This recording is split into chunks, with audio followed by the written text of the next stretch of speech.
Hello everyone. तो क्या हाल चाल है आप सभी के। उम्मीद करते हैं सब अच्छे से होंगे और सब कोई अपने एग्ज़ाम की तैयारी जो है आपका साइंस का एग्ज़ाम उसका तैयारी भी आप लोग अच्छे से कर रहे होंगे, है ना।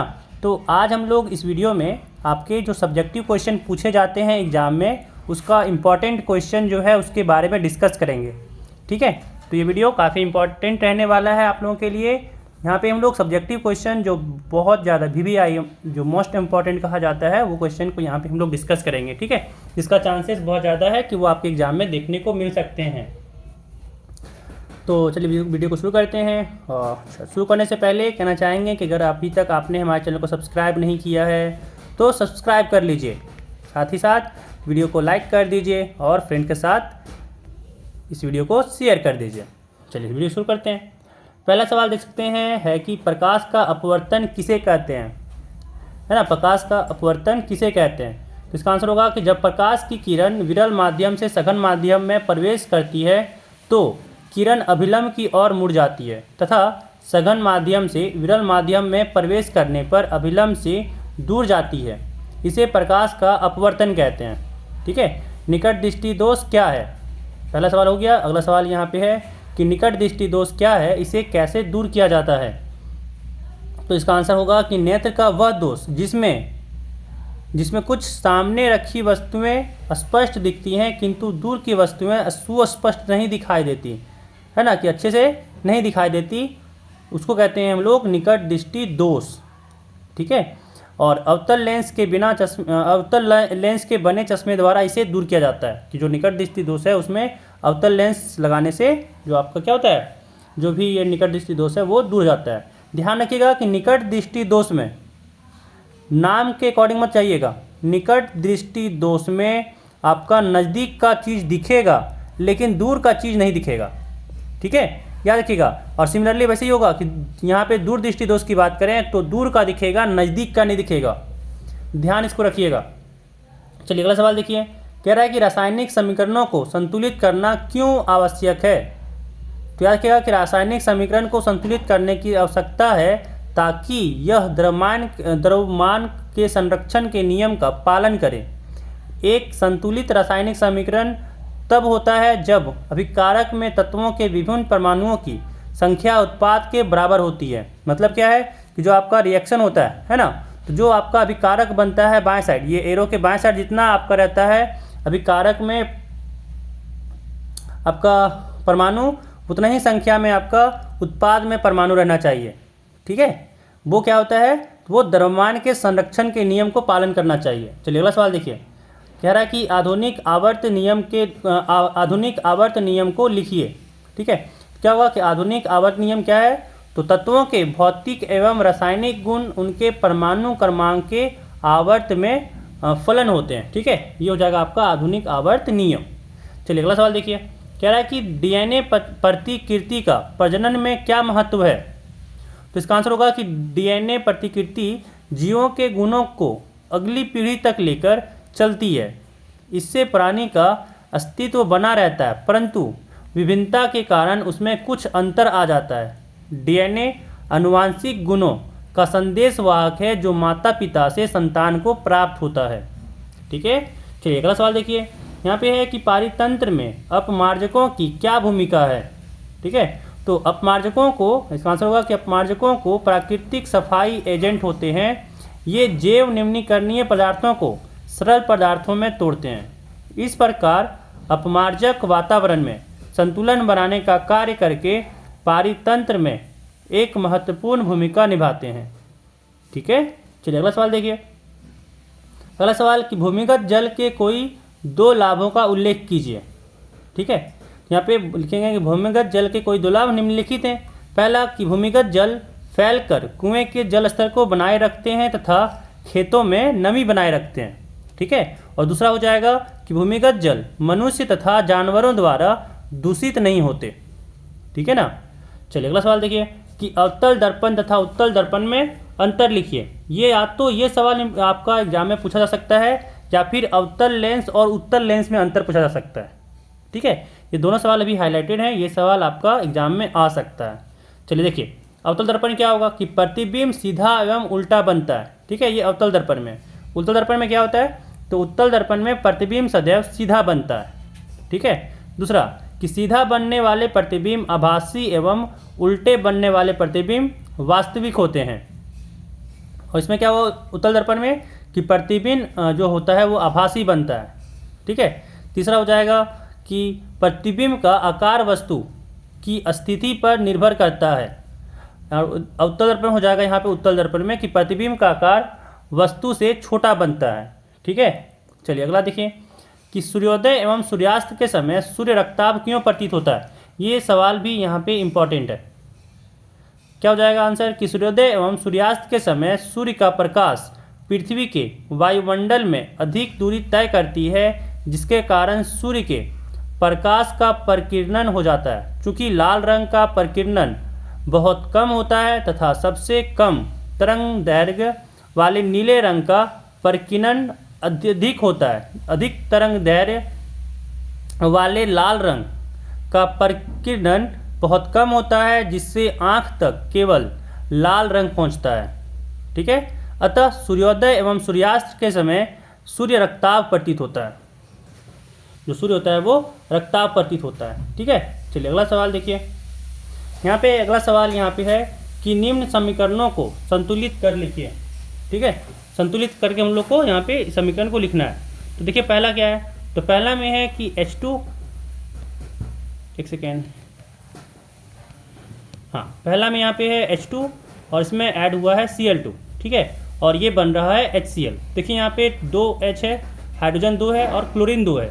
यहाँ पे अगर 2 मल्टीप्लाई कर दें तो भाई पूरा समीकरण जो है आपका वो पहला नंबर बैलेंस हो जाएगा, है ना। इधर भी 2 हाइड्रोजन, उधर भी 2 हाइड्रोजन, इधर भी 2 क्लोरीन और दाएं तरफ भी 2 क्लोरीन। पहला खत्म।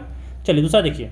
दूसरा में है कि सोडियम प्लस वाटर, है ना, H2O, ये बन रहा है NaOH प्लस हाइड्रोजन गैस। अब देखिए दाएं तरफ देखें तो यहाँ पे 3 हाइड्रोजन है, बट बाएं तरफ देखिए 2 हाइड्रोजन है ना। ये तो बैलेंस नहीं हुआ, ये तो बैलेंस नहीं हुआ। ठीक है। तो देखिए यहाँ पे क्या करते हैं, 2 मल्टीप्लाई करते हैं। ठीक है। तो यहाँ पे भी 2 मल्टीप्लाई करना होगा। तो देखिए सोडियम तो बैलेंस हो गया, इसमें अगर देखें तो सोडियम आपका बैलेंस हो गया है ना।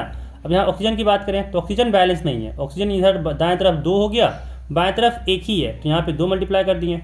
अब देखिए ये पूरी बैलेंस है। देखिए बाएं तरफ 2 सोडियम, दाएं तरफ भी 2 सोडियम, बाएं तरफ 4 हाइड्रोजन, दाएं तरफ देखिए 2 हाइड्रोजन यहाँ पे है और 2 हाइड्रोजन यहाँ पे हो गया, तो 4 हो गया। ऑक्सीजन 2 है तो यहाँ पे भी ऑक्सीजन 2 है, ये भी बैलेंस हो गया। तीसरा नंबर देखिए, तीसरा नंबर यहाँ पे है कि MnO2 में जब हम लोग HCl को ऐड किए तो यहाँ पे बना MnCl2 प्लस Cl2 साथ में प्लस H2O, कोई दिक्कत नहीं। अब देखिए यहाँ पे अगर देखें तो क्लोरीन इधर 1 है, दाएं तरफ क्लोरीन 2 है, हाइड्रोजन बाएं तरफ 1 है, दाएं तरफ हाइड्रोजन 2 है। ठीक है। चल देखिए तो बाएं तरफ यहाँ पे ऑक्सीजन 2 है, दाएं तरफ ऑक्सीजन 1 है ना। तो पहले हम लोग यहाँ पे ऑक्सीजन को बैलेंस करते हैं। तो 2 ऑक्सीजन यहाँ पे है, इधर में देखें तो 2 ऑक्सीजन है, तो दाएं तरफ भी 2 ऑक्सीजन चाहिए, मतलब यहाँ पे 2 मल्टीप्लाई कर देते हैं, कोई दिक्कत नहीं। अब देखिए हाइड्रोजन दाएं तरफ हो गया 4 और बाएं तरफ ऑक्सीजन हाइड्रोजन जो है वो 1 है, तो यहाँ पे 4 से मल्टीप्लाई कर देते हैं, तो 4 यहाँ पे हाइड्रोजन हो गया। अब क्लोरीन देखें तो बाएं तरफ 4 है, दाएं तरफ 2 है, तो 2 यहाँ पे मल्टीप्लाई कर दिए। देखिए सारा बैलेंस हो गया। एक बाएं तरफ मैग्नीशियम, दाएं तरफ मैग्नीज, सॉरी Mn मैग्नीज है, तो बाएं तरफ 1 मैग्नीज, दाएं तरफ भी 1 मैग्नीज, बाएं तरफ 2 ऑक्सीजन तो दाएं तरफ भी 2 ऑक्सीजन, बाएं तरफ 4 हाइड्रोजन तो दाएं तरफ भी 4 हाइड्रोजन, और फिर बाएं तरफ 4 क्लोरीन है तो दाएं तरफ भी 4 क्लोरीन है। ये पूरी समीकरण जो है आपका संतुलित हो गया। ठीक है। चलिए अगला सवाल देखिए। अगला सवाल यहाँ पे कह रहा है कि अम्ल वर्षा क्या है ना। आश्रित जल विद्युत का चालक क्यों नहीं होता जबकि वर्षा जल होता है ना। देखिए क्या होगा इसका आंसर कि वर्षा जल का पीएच मान जब 5.6 से कम हो जाता है तो वह अम्लीय वर्षा कहलाती है। ठीक है। आश्रित जल शुद्ध होते हैं जिसमें आयन नहीं बनता है, विद्युत का चालन आयनों द्वारा होता है। ठीक है। ये आपका आगे का जल है, क्वेश्चन जो है कि आश्रित जल विद्युत का चालक क्यों नहीं होता है। ठीक है ना, इसी कारण से। तो वर्षा के जल में थोड़ी, अब यहाँ पे इसका है जबकि वर्षा जल होता है क्यों, वही पूछा यहाँ पे जा रहा था। इसका आंसर हो जाएगा कि वर्षा के जल में थोड़ी मात्रा में अम्ल होते हैं, क्योंकि वायु में उपस्थित SO2 और NO2 गैस जल में मिलकर इसे अम्लीय बना देते हैं। ये अम्ल H+ आयन उत्पन्न करते हैं जो विद्युत का चालन करते हैं, इसीलिए आपका विद्युत का चालन हो जाता है, वर्षा जल करता है, बट आश्रित जल जो होता है वो चालन नहीं करता है। ठीक है, चलिए अगला सवाल देखिए। कह रहा है निम्न यौगिकों के नाम एवं संरचना सूत्र लिखिए, है ना। तो पहला देखिए, पहला है एथेन से व्युत्पन्न एक एल्डिहाइड, है ना। तो देखिए यहाँ पे इसका आंसर हो जाएगा आपका, एथेन बोला है और एल्डिहाइड, तो यहाँ पे बन जाएगा एथेनल। ठीक है, यहाँ पे हम लोग का बनेगा एथेनल। एक सेकेंड, एथेनल, इसका फॉर्मूला आपका हो जाएगा CH3CHO, ये आपका संरचना सूत्र है। ठीक है, चलिए CH3 ढंग से लिखा जाए भाई, हाँ ये हो गया। अब इसको अगर हम लोग बनाना चाहें, ठीक है, कैसे दिखेगा ये, तो C पे 3 H है, तो यहाँ पे 3 H ड्रॉ किए, फिर इसके साथ C कनेक्ट है। ठीक है, अब ये मत समझिए कि H के साथ C है सर तो H को कनेक्ट कर दीजिए, नहीं, C के साथ C कनेक्ट है। यहाँ हो जाएगा आपका डबल O, यहाँ पे हो जाएगा H, ये हो गया आपका यहाँ पे इसका संरचना। दूसरा देखिए, दूसरा कह रहा है यहाँ पे कि प्रोपेन से व्युत्पन्न एक कीटोन। ठीक है, तो प्रोपेनॉन हो जाएगा, है ना, यहाँ पे हो जाएगा प्रोपेनॉन, प्रोपेनॉन। ठीक है, फॉर्मूला हो जाएगा इसका CH3COCH3। इसका दिखेगा कैसे, इसको देखना हो तो ऐसे दिखेगा, संरचना कैसे होगा, तो C के साथ 3 हाइड्रोजन है, फिर इसके साथ C कनेक्ट है, इसके साथ O है, फिर इसके साथ C, यहाँ पे H, इधर भी H और नीचे भी H, ये हो जाएगा आपका इसका संरचना। तीसरा कह रहा है कि मेथेन से व्युत्पन्न एक कार्बोक्सिलिक अम्ल, है ना, यहाँ हो जाएगा मेथेनोइक अम्ल, तो इसमें हो जाएगा आपका तीसरा में मेथेनोइक अम्ल, मेथेनोइक अम्ल। ठीक है, इसका फॉर्मूला हो जाएगा HCOOH, कोई दिक्कत नहीं। देखिए इसका बन जाएगा ऐसे कि HC, इसके पास O, फिर यहाँ पे OH, कोई दिक्कत नहीं, ये भी बन जाएगा मेथेनोइक अम्ल, मतलब ये हो गया आपका मेथेनोइक अम्ल। ठीक है, चलिए अगला सवाल देखिए। अगला यहाँ पे है कि जब एड्रेनलिन, ठीक है, एड्रेनलिन रुधिर में स्रावित होता है तब हमारे शरीर में क्या अनुक्रिया होती है ना। तो इसका आपका आंसर होगा कि एड्रेनलिन को आपातकाल हार्मोन भी कहते हैं। जब कोई व्यक्ति भय या तनाव की स्थिति में होता है तब शरीर स्वयं एड्रेनलिन हार्मोन को बड़ी मात्रा में स्रावित करता है। इससे हृदय की धड़कन बढ़ जाती है तथा हमारी पेशियों को अधिक ऑक्सीजन की आपूर्ति होने लगती है। ठीक है, पाचन तंत्र तथा त्वचा में रुधिर की आपूर्ति कम हो जाती है। इन अंगों के धमनियों के आसपास की पेशी सिकुड़ जाती है। यह रुधिर की दिशा हमारी कंकाल पेशियों की ओर कर देती है।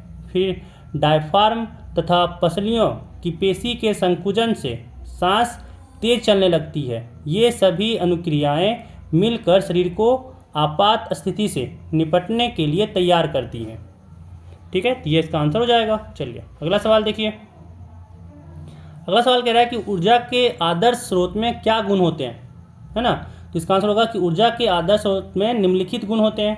पहला होता है कि प्रति एकांक आयतन अथवा प्रति एकांक द्रव्यमान अधिक कार्य करें। ठीक है, दूसरा होगा कि सरलता से सुलभ हो सकें। तीसरा हो जाएगा कि भंडारण तथा परिवहन में आसान हो, और चौथा हो जाएगा कि वह सस्ता भी हो। ठीक है, ये होता है कुछ गुण। तो यहाँ पे हम लोग का सारा जो भी क्वेश्चन था आपका सब्जेक्टिव वो कंप्लीट होता है ना। तो इस वीडियो में बस इतना ही, मिलते हैं फिर अगले वीडियो में। और अगर अभी तक आपने हमारे चैनल को सब्सक्राइब नहीं किया है तो जल्दी से फटाफट सब्सक्राइब कर लीजिए, साथ ही साथ वीडियो को लाइक कर दीजिए। बाय।